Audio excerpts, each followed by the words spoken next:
Throughout heaven and earth, I alone am the honored one. A statement which Akutami, the creator of Jujutsu Kaisen, portrayed for only two individuals in his entire series. The strongest Jujutsu sorcerer, Satoru freaking Gojo, and the king of curses, Ryumen Sukuna. They are truly two sides of the same coin. A major aspect of this whole saga is the variety of characters and how they mirror each other, despite being on different sides of good, evil, or even morally grey. The two most popular and loved characters of this series, Ryumen Sukuna, the king of curses, and Satoru Gojo, the strongest Jujutsu sorcerer, would be poles apart if you think of them as enemy and ally. But on the contrary, Gojo and Sukuna are in fact identical in many ways. So what is this line separating them? Well, by the end of this video, you will realize that it's nothing more than what Gojo's best friend thought over multiple times in Gojo's past arc: morality and choices. Thank you for absolutely smashing the like goal in our last video, by the way. Our community is growing stronger than ever. We asked for 15,000, but you guys gave us 25,000. So I humbly request for you to try that again. And just as a reminder, this video isn't power scaling Gojo against Sukuna.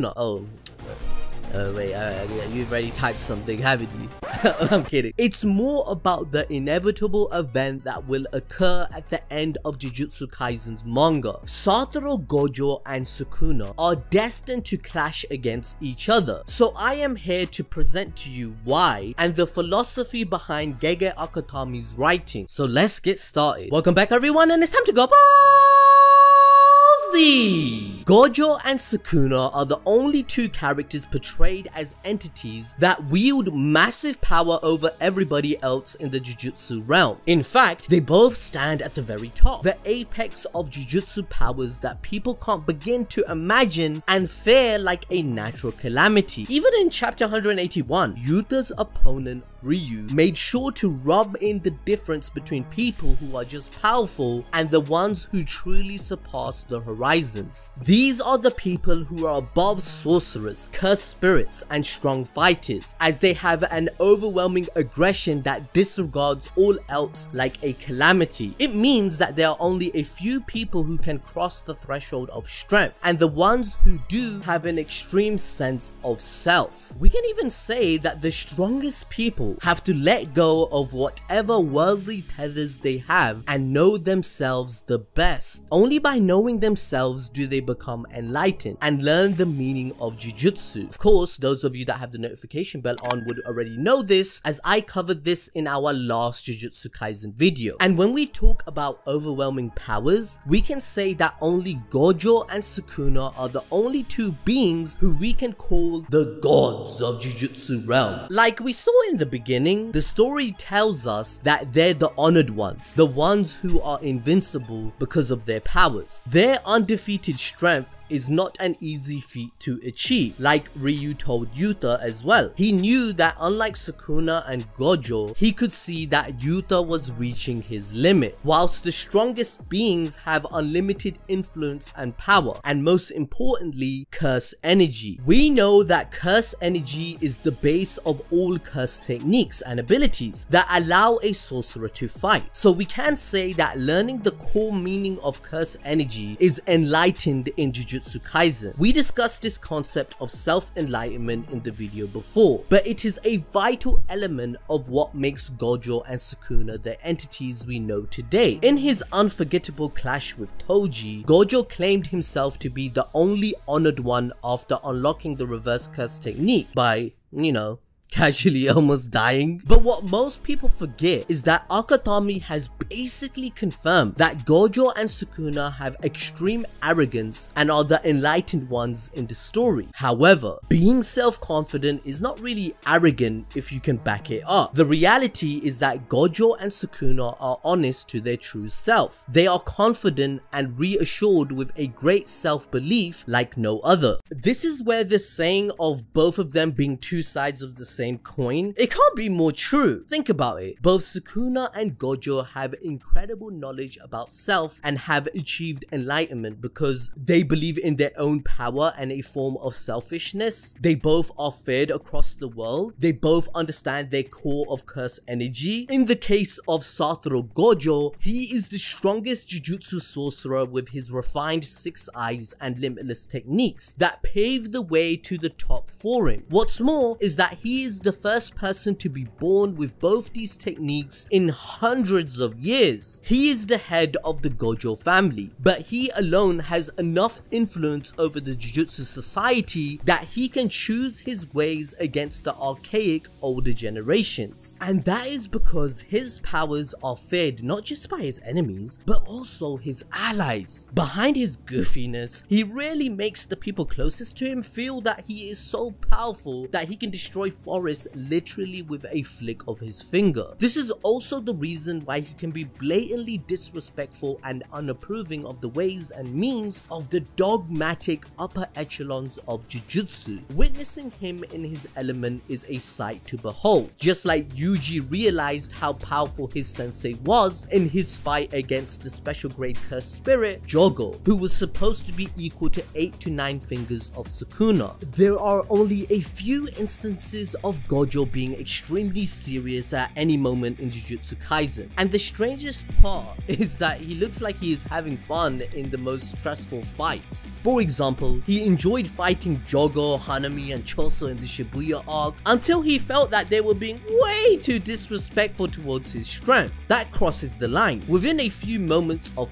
total seriousness, he reduced Hanami to a pulp and came up with a plan to summon 0.2 seconds of domain expansion. Even as a teenager, Gojo was unfazed by attempts to assassinate him and thought of curse users who had years of experience as a small fry. His fight with Toji Fushiguro was not him simply coming back from the dead, no, but it was a breakthrough in his life as a Jujutsu sorcerer, an epiphany that gave him immense joy. Just look at that face. Look at him. You think that's a guy that is sad about almost dying? He's happy that someone finally gave him a good fight. Gojo is himself when he is in battle, using his blessings to heartlessly exercise his enemies, sometimes even at a price, like the humans who had to go into recuperation from his domain at Shibuya. His birth alone caused such imbalance in the Jujutsu world that there were more curses that had to balance the equation out. Not to mention that the entire Shibuya arc was planned by Kenjaku and the cursed spirits with Gojo to actually seal him, because it was impossible for them to come up with a plan to kill him. I mean, the last man to even come close to that had just awakened him, making him stronger. It's as if Gojo is synonymous with strength that can ravage the world. When we go back to chapter 78 and the famous conversation between Gojo and his best friend Geto Suguru, we can see him ask, "Are you the strongest because you're Satoru Gojo? Or are you Satoru Gojo because you're the strongest?" Geto was basically asking Gojo if the strength he had was unique to himself in this conversation. The kind of strength Gojo had could only exist because he was Gojo. If he were anyone else, he could not have that strength. Or was it that Gojo's identity was his strength alone, and hence his arrogance of rejecting other ideals comes from the fact that he is the strongest? The name Gojo Satoru held so much weight because he was the strongest. This was further proved when, after the Shibuya incident, sorcerers began fighting amongst each other and curse users started appearing from the shadows. Gojo's presence had suppressed all these issues ever since his birth. You can see how Gojo became like the god in Jujutsu Kaisen in this video we covered before. But this once again reminded us that Gojo's identity can never be separated from his dominating strength. And when we are talking about extreme strength and power, we can't help but also think of the much loved and discussed antagonist of this series, the big bad Chad that is the king of curses, Ryumen Sukuna, man. Can I get a hell yeah for my guy? No, I'm kidding. Sukuna is as much of a mystery as he is an open book since chapter 1. More than a tenant in Itadori's body, living there rent-free, Sukuna is the 1,000-year-old king of cursed spirits and poison. Sukuna was once a human jujutsu sorcerer, but that is all that we know of his past identity. Well, except for the fact that Akutami called him a walking natural calamity in his life, and he used to eat humans. However, Sukuna within all this was still an exception.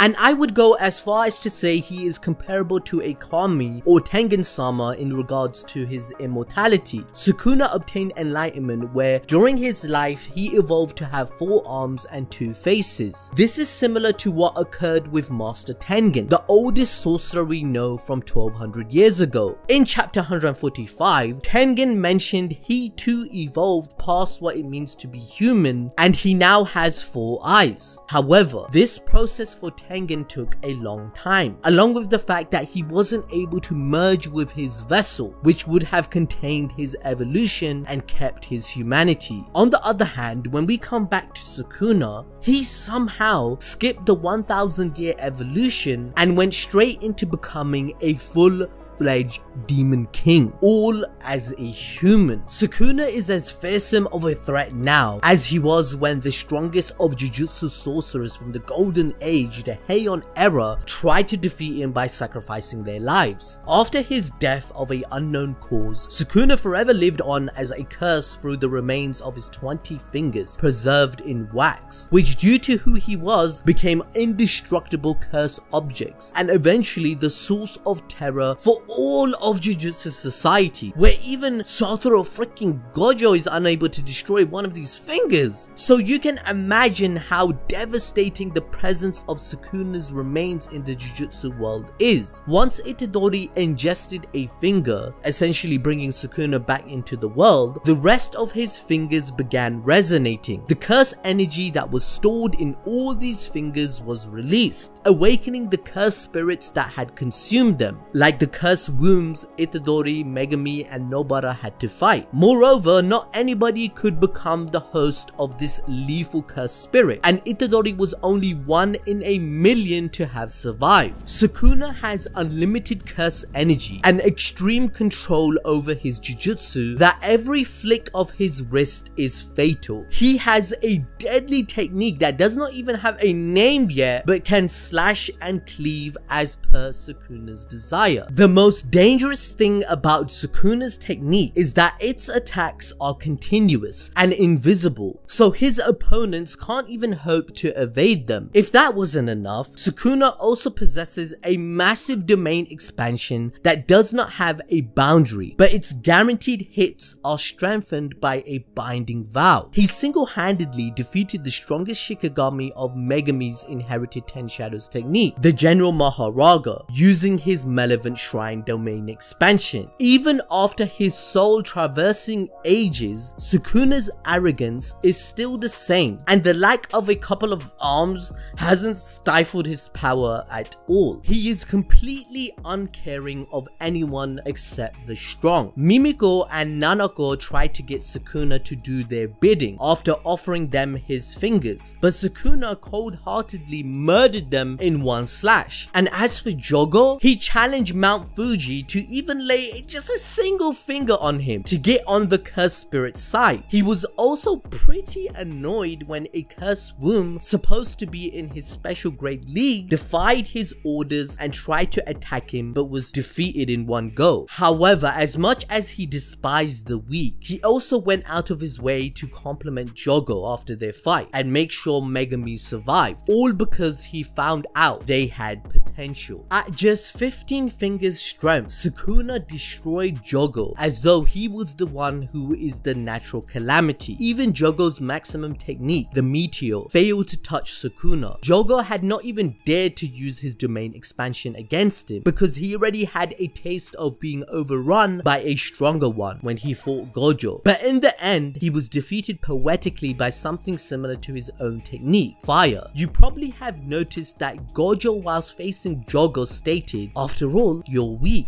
but Sukuna says, stand proud, you're strong. A complete juxtaposition. There's a huge difference between these two similar looking fights, and that was Jogo's mentality about his opponents. When he went up against Gojo, Jogo was convinced that as a human, Gojo could never overcome him. It was his own ego as the true superior race that Jogo thought, which caused him to be underestimating Gojo. But on the other hand, Jogo's approach to his fight against Sukuna was completely reversed. He was like a worshipper who had immense respect and fear for the strongest cursed spirit. However, against Sukuna, a similar motif is represented. The fight was a painful reminder that as much fear the Jujutsu Society has for Sukuna, they are still unaware of exactly how powerful he is and how many techniques he might have up his sleeve. Once again, just as it was with Gojo, Sukuna is also the pinnacle of strength and is feared equally by the other curses, not just the Jujutsu sorcerers. If he is revived, he can destroy the whole world with his unmatched powers. Sukuna and Gojo's absolute strength is enough to make everyone's heads bow down, either by will or by death. Ryu mentioned that people who are strong beyond rhyme and a reason are like a calamity. We know Sukuna was a natural calamity, but Gojo is like a bomb that is ticking and could explode at any time. Even in a moment of lapse in Gojo's judgment will destroy all that is in his way. When Gojo gets unsealed, for example, he will find out about the deaths of his friend Yaga and many other sufferings his friends had to go through due to the corruption of the Jujutsu officials that he hates. They shifted the blame of the incident upon him and his students, using them as scapegoats once again. This will create a Gojo that emulates much of what Sukuna is capable of, as he did casually mention early in the story that he could just kill all the higher ups if they made him angry even further. To put it simply, Gojo and Sukuna's strong individualism and incessant ego comes from their strength. It reflects their selfish behavior, the attitude of being the person that rules at the top of the world. So until now, we saw how Gojo and Sukuna are basically the same, but there is still a huge difference between them and their purpose. Purpose is a strong word for the sorcerers in Jujutsu Kaisen. Before a Jujutsu sorcerer puts their life on the line, they must know their purpose because it gives them direction and meaning. If we go back to the beginning of the story, we see Principal Yaga teaching the same lesson to Yuji. Also, rest in peace, my guy. Anyway, it was necessary for Yuji to know that he had to understand his true purpose before becoming a sorcerer. Even Gojo asked Megumi to see that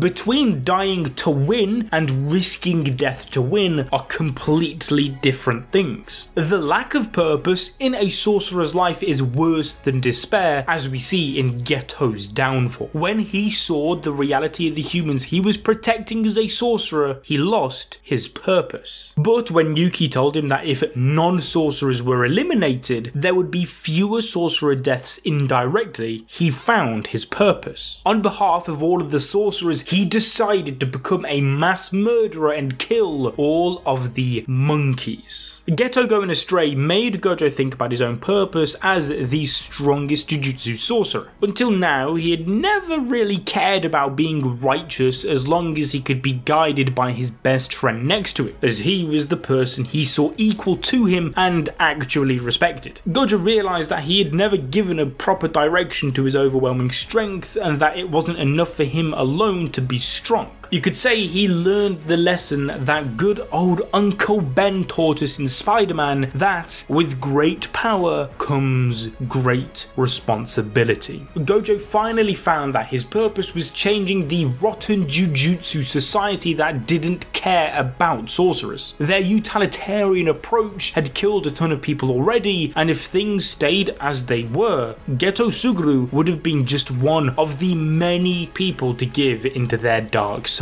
This realization became his dream, and he turned into a teacher to fulfill it. Gojo's purpose is based on the collectivism school of thought that values groups over individual interests. This is quite ironic when we consider Gojo's image as the lone strongest sorcerer in the world. From the beginning, he is so confident of his strength that he definitely just doesn't need anyone's help. But if he had to make such a massive change, he had to take the help of people around him. This made him realize that he also had to foster an entirely new generation of sorcerers that weren't plagued with the obsolescent ideas like clan status and individual pride. In his past, he had witnessed that focusing on individualism hadn't worked out too well for it, let alone Geto feeling sidelined. Even Nanami was frustrated to the point that he thought Gojo alone should do all of the missions instead of them. In the end, he hadn't done much as the strongest sorcerer, which is why Gojo puts all of his efforts into making his allies loyal to the morals he knows might not be approved by the Jujutsu elders, but have to be followed for the collective good. Not only does he care for the people around him, but also thinks of the society in the long run. He doesn't reject the idea of being dependent on other people either. For one, when Kenjaku trapped him in the prison realm, Gojo reminded him that he alone